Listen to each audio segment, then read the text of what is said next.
12/20, Friday.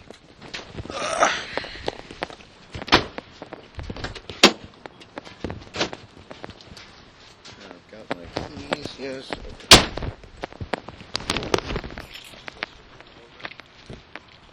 Falling on me. You need to come up.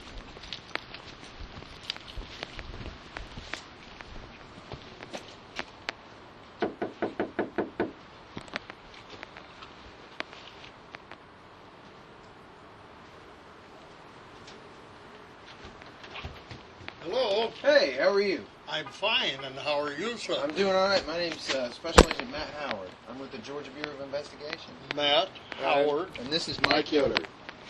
Mike, Yeah. Matt, and Mike. Uh-huh. Okay, won't you come in, please? Oh, thank you. And I'm Don Reynolds. I'm Mrs. Dabag's brother. Oh, okay.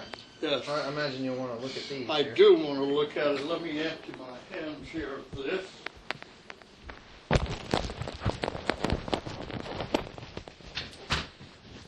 She has just gone into the bathroom. Okay.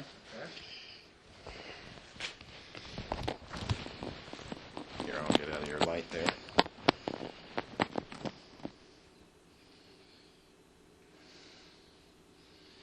Matthew Howard and Michael Yoder. I believe that's you. Yeah. Yeah. Fellas, I'm going to invite you to have a seat. Well, thank you. Thank you. And she's just gone into the bathroom. I've just arrived. I live on the other street over here. This is a nice neighborhood. It's very nice. However, we're getting a lot of undesirables moving in here now. That's too bad. Yes, sir. This street and this row of apartments is only 2 blocks long blocks, going down to the foot of the hill. But when it was first built, it's only been built a couple of years. I see my sister's coming. This is my sister. He came over to take me to the bank, but it's pouring down rain. I couldn't get out because I've just been out of hospital a few days. This is Dabag. Hi, nice to and meet you. this is Matt Yes. Howard It's Mike. and Mike Nice to meet you. Yoder. Yoder. Yeah. Yes. Okay, sit down. Where are you going to sit? I'll sit right here. Right there. All right. All You mind right. if I sit over there? That's That's okay. fine. Okay, thank you. And I will sit here. Little tight. You said you would have some identification. I've just looked at the ID. Oh, you did? Okay. Yes. Well, you can look at it too if you want to, ma'am. I know the press is It's a kind of big concern. limited, you know. It wears Here you go. out easy. Take your time too, man.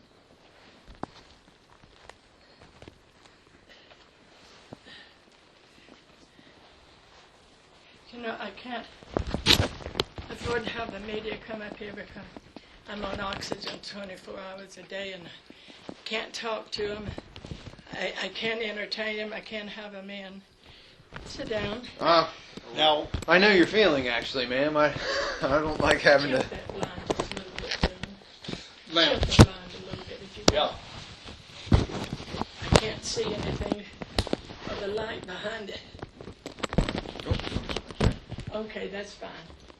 I'm going to turn it this way. Okay, that's good. May I Good. move this, ma'am, just a little bit so I can fit my That's stuff in fine. here? I don't want to. You need to go to the No, table? ma'am. No, this is just fine. Like I said, this is a quasi-informal thing. And feel free to sit down, sir. Thank you. I want this book because I'm going to make some notes. Okay. Matt Howard Uh-huh. and Michael Yoder. Yes. Okay. What we'd like to talk to you today, first I'd like to say 2 things up front. The first thing is George's case against Gary, officially, except for the paperwork and things like that, he pled yesterday. So as far as... But his lawyer is out of town, Did this come on suddenly or what? It was something that he was aware of. It was, and much before that. Essentially, I'll kind of run you through like our role in the case. And if I talk too fast or if I use a term you're not familiar with, Excuse me just a minute.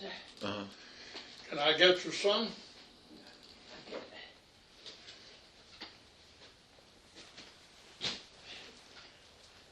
She was very sick, and she was hard of hearing.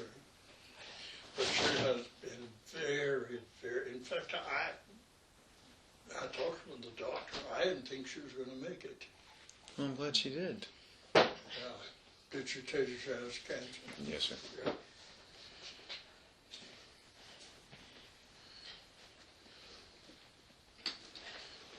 I had pepper on a sandwich. I just eating it irritated me. Yes, ma'am. I know what that's like. As I said, the case, pretty much as far as Meredith Emerson is concerned, he pled to that yesterday, and went ahead, and the sentence has already been given, and all that sort of thing is pretty much complete as far as the court action with Gary. What we're doing now is we're trying to find out as much as we possibly can about, because now Gary is going to be the responsibility of the state of Georgia for the foreseeable future. And one of the things we want to do is, I need to know as the investigating agent, we spend a lot of time, and I don't know if you guys watch TV and have seen like CSI and things like that, we spend a lot of time working on the how of what happened in an incident. Okay, but one thing that we always try to do as much as possible is learn the why.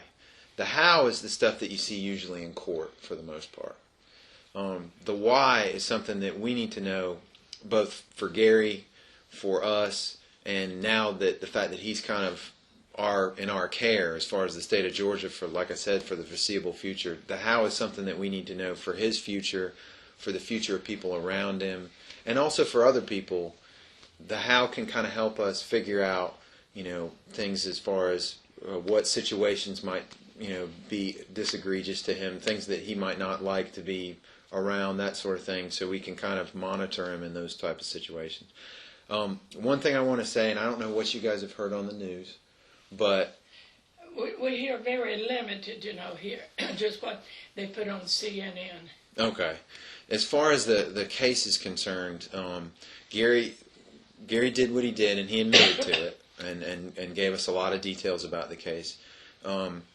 Excuse me just a minute. Now, where are you parked? Right out front, ma'am. Right here? Yes, ma'am. Okay, this is somebody else's parking place. We shouldn't be there too much longer. I mean, You're in the dark car. Yeah. Yes, sir. They'll probably come and tell us if they need. Yeah, if it's something like that, then. Yeah, they only limit you 2 places, and he's got one, I've got one. I thought I'd catch you to tell you to park behind us. Oh, it's okay, ma'am. I know we're a little early. We don't want to take up too much of your time today, especially the weather being the way it is. But as far as the case goes, like I said, it's finished as far as Meredith's concerned, but we need to know as much as we possibly can about Gary and just about his personality. And Gary's talked to us. I talked to Gary last night. I've talked to Gary on several occasions. One thing I've noticed about him, Gary is polite. Gary is extremely intelligent. He's well-spoken. He's very charismatic. And even though he's in the situation he's in, the people around him, generally, he gets along with everybody around him. And I have to say, a lot of the investigators have kind of, not a personal relationship, but have started a relationship with him. So, I mean, but Gary did what he did. And what we'd like to know is, on one face, you have a guy that's charismatic and intelligent and easy to get along with and well-spoken. And then on the other side, we have this incident. And we'd like to understand as much as we can about Gary so we can understand that incident as much as possible. I'm going to ask you a lot of questions just about how he grew up and little details that might not, they might seem insignificant, but they're actually very significant to us. Mike here works with some of the behavioral people at the FBI, and his insight and his questions and some of my questions will help them talk to Gary and kind of understand where he's coming from and why he did what he did. And we'd like to prevent him from ever doing anything like it again, and just not only for his sake, but for the sake of people around him. Did you hear what his employer said. Mr. Tabor? I don't remember his name. It came on so sudden I didn't get his name. But said he'd worked for him 10 years. Well, it couldn't have been too bad if he kept him employed for 10 years. Yes, and then ma'am. all of a sudden in September, he started wanting money. Yes, and ma'am. it got so bad until he had to fire him. Well, that's just about when this started. So I think something just snapped.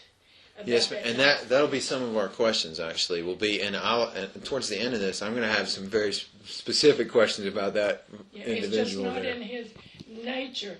He read an encyclopedia like another kid would read a book. Just sit and read an encyclopedia, or dictionary, whatever he could find. That makes sense, knowing how well read he is and how good a speaker he is. He's quite a very charismatic guy, very smart. If you could tell me a little bit, what I'd like to do is kind of, and be as detailed as you possibly can. If you could kind of tell me a little bit about Gary's father and then about when he was born. Well, he never did know his father because he was in the military. We only lived together 3 months. He went overseas, and when he came back, I didn't know it, of course, but he had another wife. So he would come to me on the weekend, said he was working out of town to open a jewelry store. So anyhow, when we tried to find him to get a divorce, so I could get some support from him, but he wasn't supporting him at all. The attorney found in about 4 different cities a person that he claimed to have been married to for years, different people. Well, they couldn't find any record of a divorce, so we got a divorce anyhow because didn't want to get an annulment because maybe there was a divorce. He never knew his father Okay. at all. What military base was he stationed at? And can you remember his name, ma'am? Make what? His full name, ma'am? The father. Yes, ma'am. Well, he's dead. I just found out. William Esco, E-S-C-O, Hilton. And he was in the Army, ma'am? Yeah, he was. In fact, I still know In his the medical corps, wasn't Yes, he? in the medical course. I still know it. His serial number after all this time. That's amazing. Can I have it, And ma'am? I've never had to use it or something. It's just imprinted. And I remarried again when Gary was about 8 years old. What was his number, ma'am? The Mr. I can't hear you. Mr. Hilton? Got the earache, so I got my hearing aid out. What was that serial number? Oh, 637-5544. 44. And where was he stationed at? He was at Lawson General out of Atlanta, but then he went overseas to England. And y'all, where was Gary born at, ma'am? Where was he born at, Gary? I think it was Alabama. I don't remember just now. He said Alabama, but I've heard 2 or 3 different tales. William or Gary? Gary. Gary. In Atlanta. In Atlanta?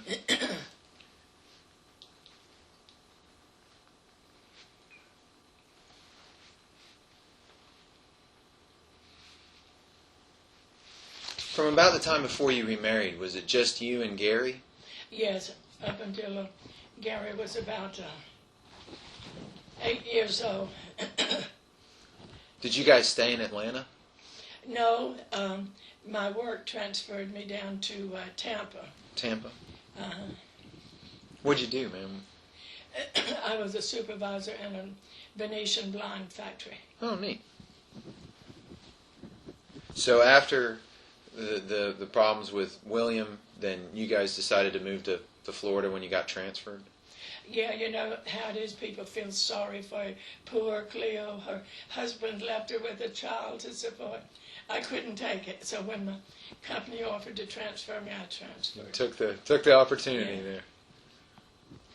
And the man I was working for worked for me in Atlanta. But we got along fine.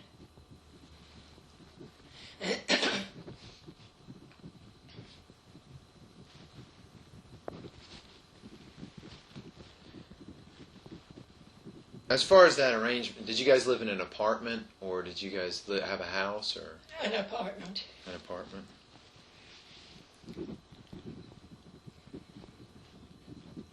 Were there a lot of kids his age in that area?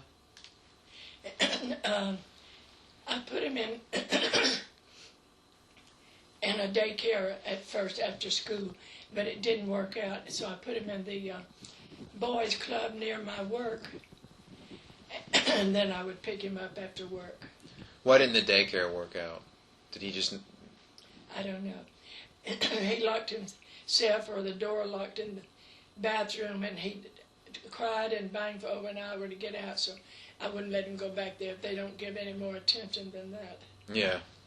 Did that happen once, or did that happen like several times? One time. One time, and then you took him out and. Yeah. Okay. How did Gary feel about that, being locked in? Was that a pretty... Well, he was happy in the boys' club. Okay. Wait, he didn't like it at the daycare? He didn't say anything about it Really? because he was in one in Atlanta all the time. After that, there was a neighbor said she would keep him, a young neighbor that was married, and they got along fine.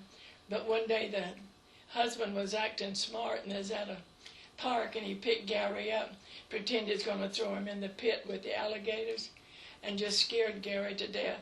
So that's when I put him in the boys' club. Wow. This person that took care of him before the boys' club, was that? Can you tell me a little bit about them, like just what you remember?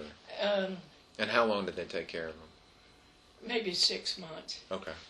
And I didn't know of any problem. Gary never said anything. He never did complain much. But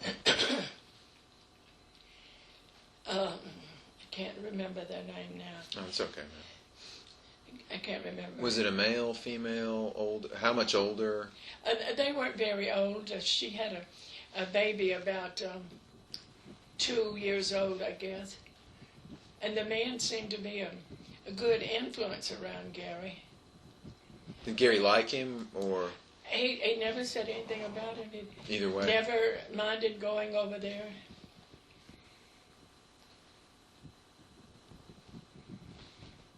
They'd go to parks and places like that. Take Gary, with them. Mm-hmm.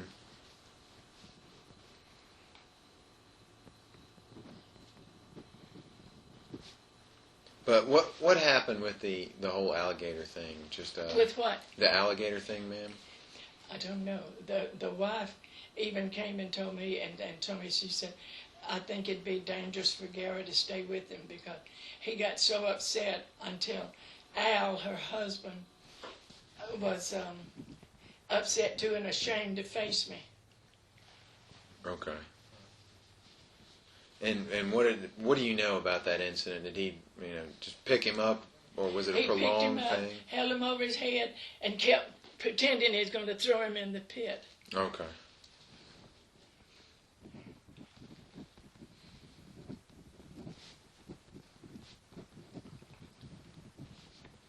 So you made the decision at that point to take him to the boys' club? Yeah, Okay. and he really enjoyed that. What did he like about it, ma'am? I think it's just the activities just after school, that he was there. About how old was he when he went to the boys' club? Just about 8.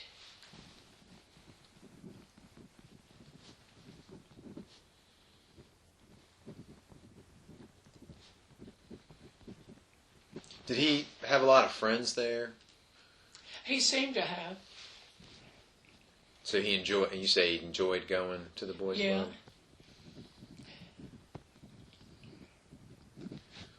Did they have like programs for sports and things like that? Yeah, they had a rifle club, and Gary won an award, Sharpshooters Award. How old was he? 7 or 8, Really? yeah. Oh, wow. And he'd never had a gun in his hand. Did he continue shooting and stuff like that for competition, or? No, he never had a gun, no. I mean, at the boys' club. Oh, I don't know. Okay. I really don't know. Were there other sports that you remember he was into besides shooting? I don't know. He's always dirty. When I picked him up, had been doing something. As far as like his interaction with other kids, like what would he do if he, with other kids, and what would they play, that sort of thing? They played cops and robbers. Even as he was, the day he left to go in the army, I've got a picture of him. He had played the drums, and he's sitting there writing a farewell letter to his girlfriend. And you can see over under the table there's a little car. He had been playing with cars in the floor.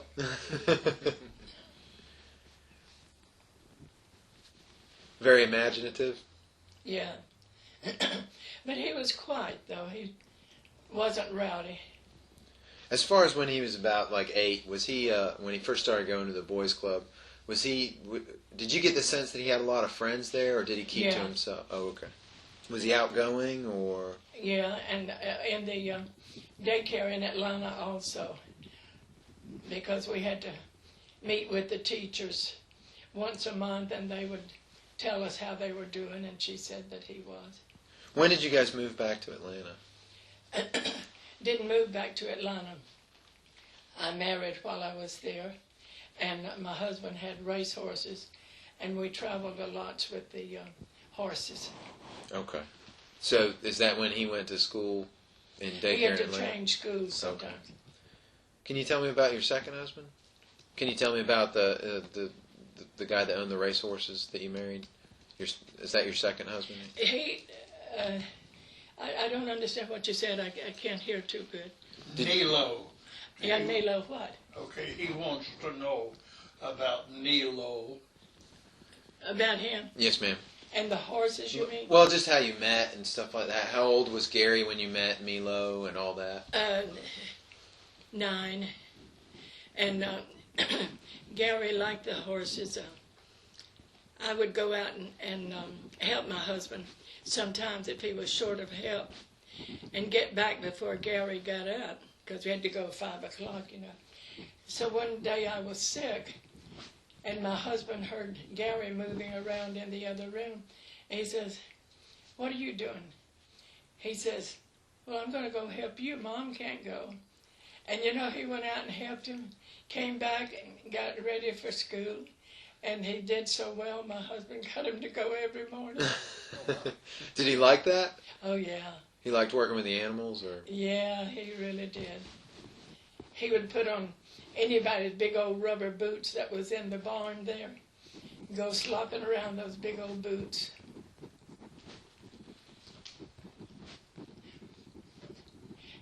My husband was from Argentina. He had been here about maybe, 5 or 10 years. I don't remember exactly when. But they're very strict in their country because they're really an old school, and it used to be more strict than it is now, and it's still strict. He was very strict with Gary and wanted perfection from him, but he was also always jealous of him. Milo was jealous of Gary? How is that? How do you mean, ma'am? How was he jealous? I don't know. You could just tell that he resented if I did too much for Gary and not him. Mm-hmm. Yeah. How would he express this? How would Milo express this? Like, how would he show that he didn't like that? It's hard to say. I just knew it. Would he yell or anything like? Yeah, he would yell quite a bit. He never hit him. He never abused him physically, but I would say it was a mental abuse, because he would say, like when Gary was 10 or 11, "Why don't you quit and get a job, go to work?" And I'd say, "He's 10 years old. He's going to go to school as long as I can keep him in school." Well, when I was that age, I was working, supporting the family. So did Gary and Nilo fight a lot? Do they yell back Gary at each wouldn't other? argue back with him, but my husband would yell at him. Okay. But he never So hit him. He what never would- physically abused him. What would Gary do when he was yelling at him? When Nilo was yelling at him, what would his reaction be? He would just stand there or sit there, whatever he's doing, not say a word. Would he do what Nilo wanted him to do? After Oh, that? yeah. So he would obey him and do whatever made Nilo. I'm sorry, but I've got an earache and I can't put my hearing aid in. Whatever. If Nilo yelled at him and told him to do something, would he go and do that? Oh, yeah. So he Yeah. would obey him. And he did it like, anybody else would. It wouldn't be like resentful or nothing. Yeah. Okay. I couldn't believe it. I wouldn't have been in the same position.